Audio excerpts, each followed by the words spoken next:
Hey, Shalom, Akim, Shalom. First thing and foremost, I want to give all praises and glory and honor that's due to Yahweh, Bashim, Yahweh Shai, Bashim, Kakodash. I want to give double honors to the elders and the apostles, a great millstone that rule well. Peace and blessings and salutation to the hopeful elect. Noise in this gospel, broad, lifting up the standard of Yahweh, Bashim, Yahweh Shai, wherever it may be. This is just a quick lesson. This is a comment I received on a comment board when on my last video I did about the Jake woman that was coming against us actually being the Israelites.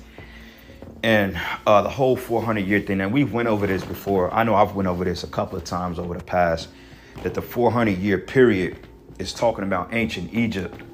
Okay, the Most High didn't give us a specified amount of time as to how long we was going to be in America before the deliverance came with the Messiah and the angels coming to deliver the hopeful elect. The Bible does not give us a particular time frame. So what I'm realizing with a lot of Christians, well, not a Christian, but a lot of Israelites, is that they're basically trying to justify we don't know when a 400-year period started over here in America from 1619 to modern day. Because if you count from 1619 to 2024, that's roughly 405 years. Okay, but there's nowhere in the scriptures that the Most High told us how long we will be in this Egypt before he came and got us, because that would contradict when Yahweh Shai said, no man know the day nor hour nor time but my Father in heaven. So that's the cut right there, because even Yahweh Shai don't know how long we're going to be in this present kingdom, though the scriptures tells us we should be here for a little season, and we don't know how long that little season is. Now, what I'm realizing is that a lot of Jakes, they don't believe that the northern kingdom is actually Israelites, because they're stuck on that whole phenotype of color and woolly hair, which, come on, that's low level shit. Like, you got to elevate your thinking, Jake. So the comment basically says she was reading out of the Slave Bible 2.0. Nobody knows when the Most High started the 400-year clock. Where in the scriptures that say that it was going to be a 400-year clock from the time we came to America to our deliverance? Okay, and we're going to get that, and we're going to prove that the 400 years that it was talking about was ancient Egypt. And we was in Egypt 430 years, but we were slaves for 400 years.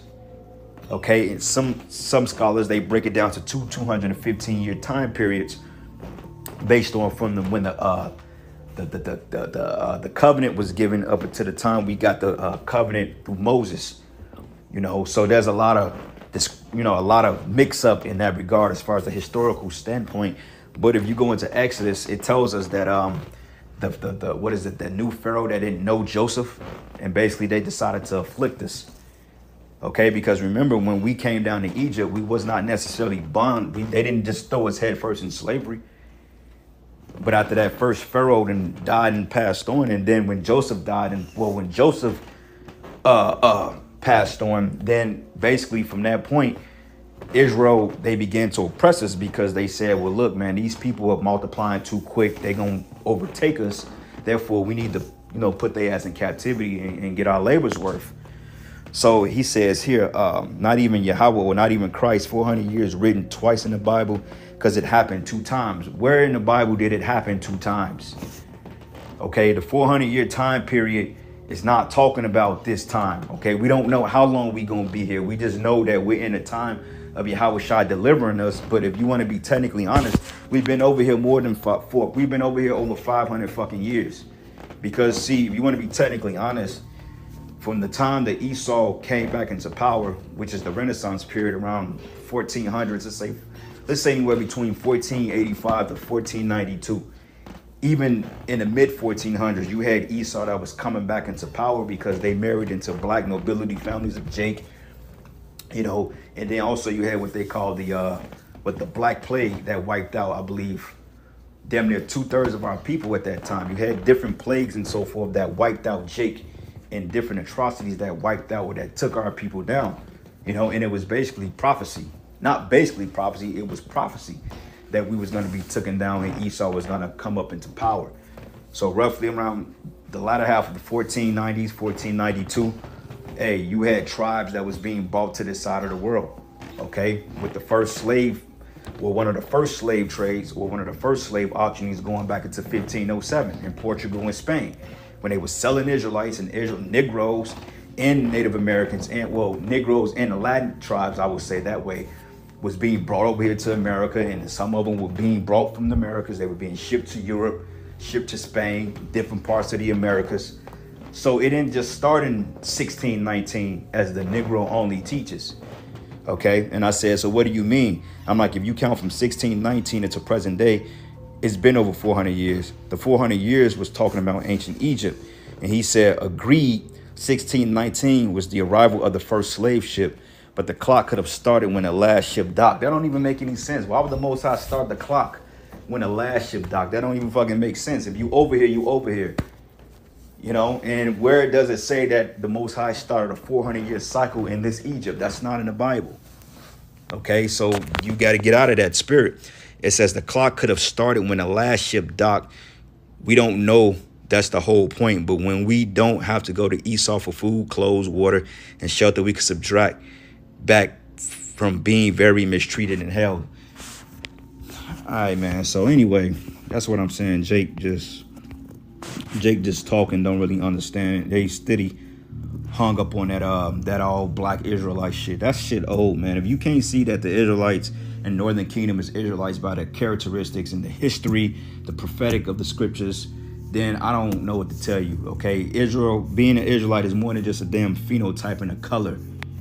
You know, oh well, you light skinned, you can't be an Israelite. That's, come on, man. That ain't even how fucking DNA works. But anyway, so let's go from here to the book of, so I did a little research on it, but this is the book of Genesis 15, and this is a prophecy. Genesis 15, and I'm going to start at 12. It says, and the sun was going down, and a deep sleep fell upon Abram, and lo, a horror of great darkness fell upon him. And he said unto Abram, know of a surety that thy seed should be a stranger in a land that is not theirs. And this is a vision. It says not theirs, and shall serve them, and they shall afflict them 400 years. It's not talking about America. This is talking about ancient Egypt, man. 400 years, and it says, and also that nation whom they should serve, which are the Egyptians, will I judge. Now, when you go into the plagues that the Most High brought upon Egypt through the hands of Aaron and Moses, those are the judgments. He says, I will bring them out with great judgments and a great substance, because then we take the Egyptians and their belongings as spoils.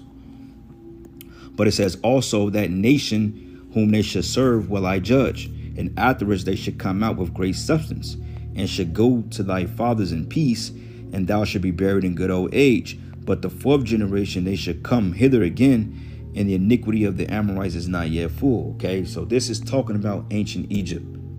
Okay, so let's go from here to the book of Exodus. What is it? 1 and... Yep, this is the book of 1. And I'm going to start at verses... Let's start at verses 8. It says, now that arose up a new king over Egypt, which Joseph knew not. And he said unto his people, behold, the people of the children of Israel are more mightier than we. It says, come on, and let us deal wisely with them, lest they multiply. And it come to pass that when they falleth out any war, they join also into our enemies and fight against us, and so should get them up out of the land.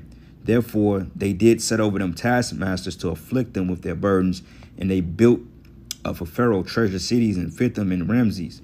But the more they afflicted them, the more they multiplied and grew, and they were grieved because of the children of Israel.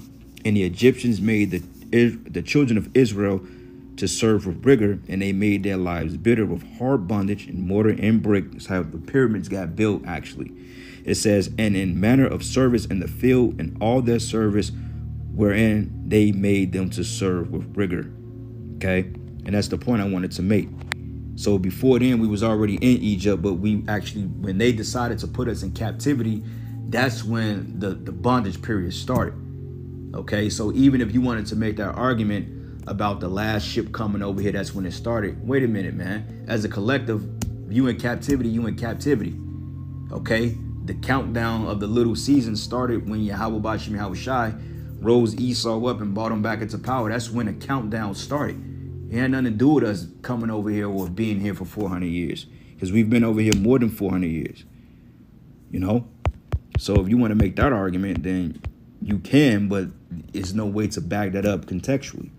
Okay, so let's go from here to the book of Acts, the 7th chapter, and this proves it here. This is the book of Acts 7, and I'm gonna start at verses Let's start at verses. The whole chapter is good, but matter of fact, let's start at 1. It says, Then said the high priest, Are these things so? And he said, Men and brethren and fathers, hearken. It says, The power of glory appeared unto Father Abraham when he was in Mesopotamia, which is modern-day Iraq, before he dwelt in Haran. Remember, we just read that in Genesis 15th chapter. It says, And he said unto him, Get thee out of thy country and from thy kindred, and come into the land which I shall show thee. And he came out of the land of the Chaldeans and dwelt in Haran. And from thence, when his father was dead, he removed him into his land wherein ye now dwell. And he gave him and he gave him none inheritance in it, not so much as to set his foot on. Yet he promised that he would give it to him for a possession into his seed after him, when as yet he had no child. Because remember, I believe what Sarah conceived when she was like 90 or 99, if I'm not mistaken, because she was barren. And the reason, it says, And Yahweh spake on the wise that his seed should sojourn in a strange land, and that they should bring them into bondage and entreat them evil for 400 years. That's talking about ancient Egypt. Okay. It says, And it says, And the nation to whom they should be in bondage will I judge, says Yahweh, and after this they should come forth and serve me in this place. And he gave him the covenant of circumcision. And so Abraham begot Isaac and circumcised him in the 8th day. And Isaac begot Jacob, and Jacob begot the 12 patriarchs. And the patriarchs, moved with envy, sold Joseph into Egypt, but Yahweh was with him, and delivered him out of all his afflictions, and gave him favor in the wisdom and sight of Pharaoh, king of Egypt. And he made him governor over Egypt and all his house. Now there came a great dearth over the land of Egypt, which is a famine. In Canaan, in great affliction of our fathers, found no substance. But when Jacob heard that was corn in Egypt, he sent out our fathers first. And the second time Joseph was made known to his brethren, and Joseph's kindred was made known unto Pharaoh. Then Joseph and called his father Jacob to him, and all his kindred 75 souls. So Jacob went down into Egypt and died, and he and our fathers, okay, which proves that we was in Egypt even before we became into bondage into Pharaoh. Okay, so that 400-year period is talking about Egypt, man. All right, now let's go from here to the book of Revelation. Let's start at verses 20th chapter. Revelation 20, and then start at verses 7.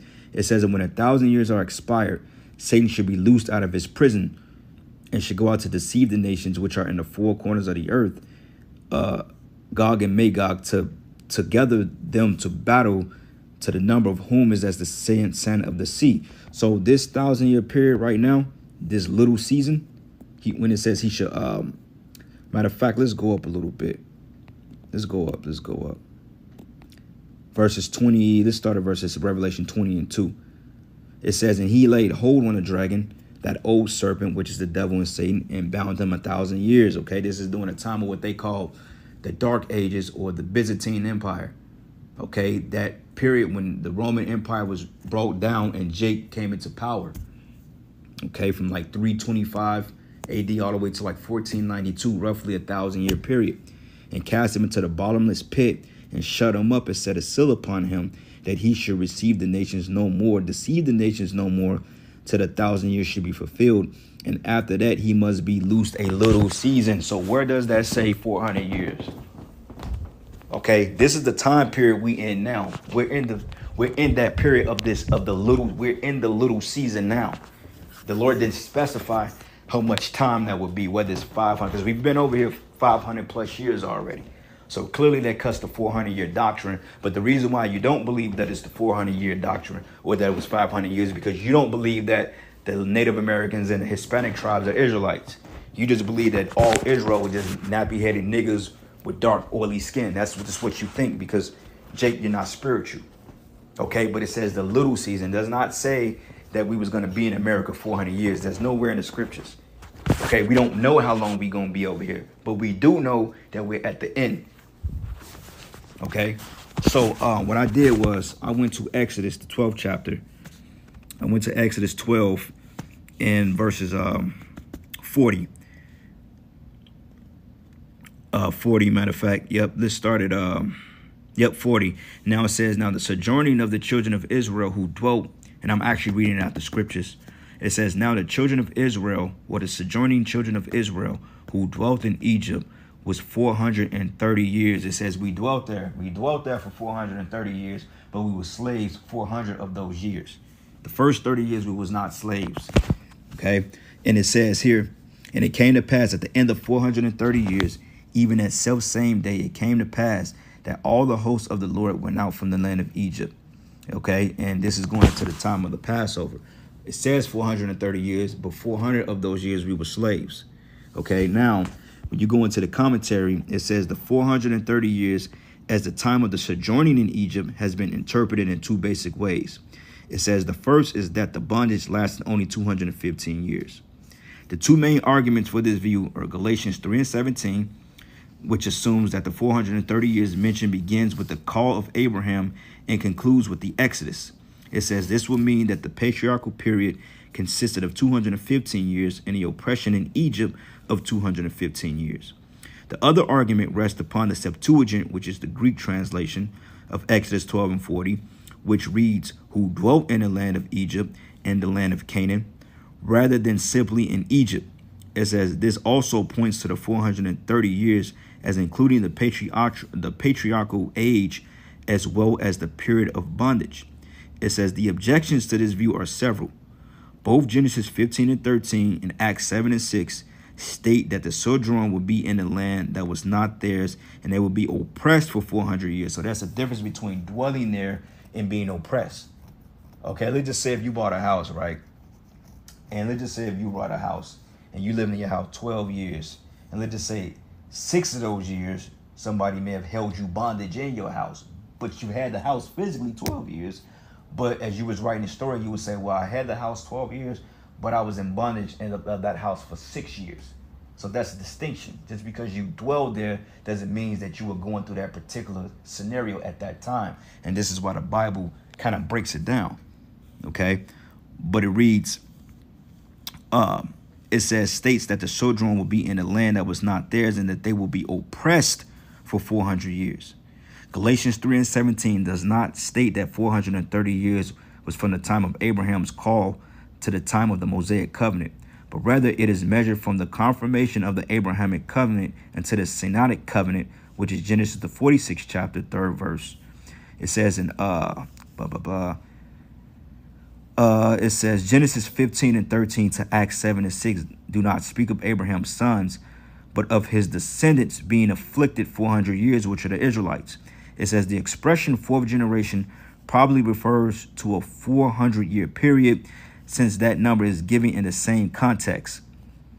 Generations in this context were calculated at 100 years rather than 40. Okay, because in some cases generations could be up to 20 to 40 to 70 years, 100 years. It just depends on, when you start having, most people start having children around the age of 20, 21. And then another 20 some plus, generations be anywhere from 21 to 100 years, But it says the second major view of the period of oppression is that it lasted for the period of 430 years, as stated in Exodus 12 and 40 and 41. But the view assumes that the reading of the Hebrew text is to be preferred over Greek translation of the Old Testament Septuagint.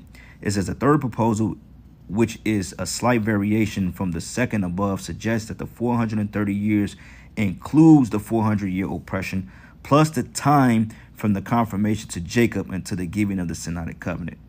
Okay? And that makes more sense. So, you can argue about that all one, but the proof is in the pudding. We dwelled in the land of Egypt 430 years, but we were slaves 400 out of those 430 years, if that makes sense. But anyway, that's pretty much it on that. Nothing too long. Lord's will, you were edified into the next lesson, giving all praises and glory and honor that's due to Yahweh Bashim Yahweh Shai. Lord's will, you were edified into the next lesson. Shalom.